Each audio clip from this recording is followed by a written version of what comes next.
캠핑장 음식물 수거통이 금세 쓰레기로 가득 찼습니다. 이곳에서 한 주 동안 발생하는 음식물 쓰레기는 적게는 200리터에서 많을 땐 1000리터에 달합니다. 그런데 캠핑장 음식물 처리에 대한 관련 규정이 없다 보니 문제가 불거지고 있습니다. 음식물 쓰레기와 관련된 조례에도 캠핑장은 대상 영업장에 해당하지 않습니다.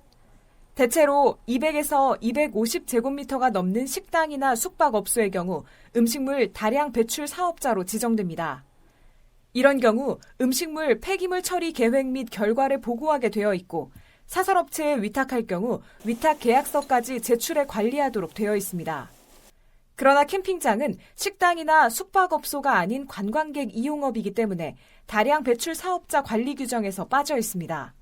생활 폐기물 같은 경우에는 시장 군수 의무사항이에요. 처리하는 기준이. 사업장 폐기물 배출 시설 같은 경우에 배출자가 처리해야 될 의무가 있고 나머지 이제 소규모로 발생되는 음식물 쓰레기는 시장 군수가 하게끔 돼 있어요.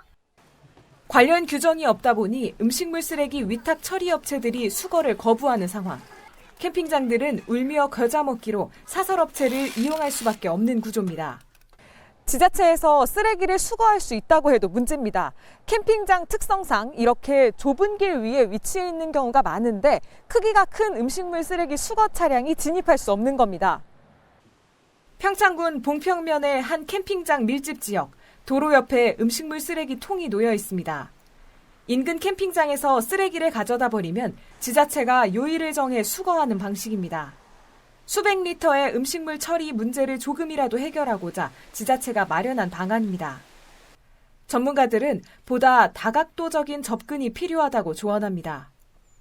이런 문제는 또 단순 처리보다는 어떤 수거하기 어려운 문제, 좀 10여 년 전부터 좀 어떤 환경계획 시설들을 계획할 때 그런 여러 가지 요인을 복합적으로 하자 그래서 예전보다는 제도가 좀 많이 개선되는 거를 알고 개선되는 방향 쪽으로는 가고 있는데 그렇게 시기별로 굉장히 이렇게 변동성이 큰 것들은 조금 이렇게 안정적인 관리가 어려운 그런 측면들은.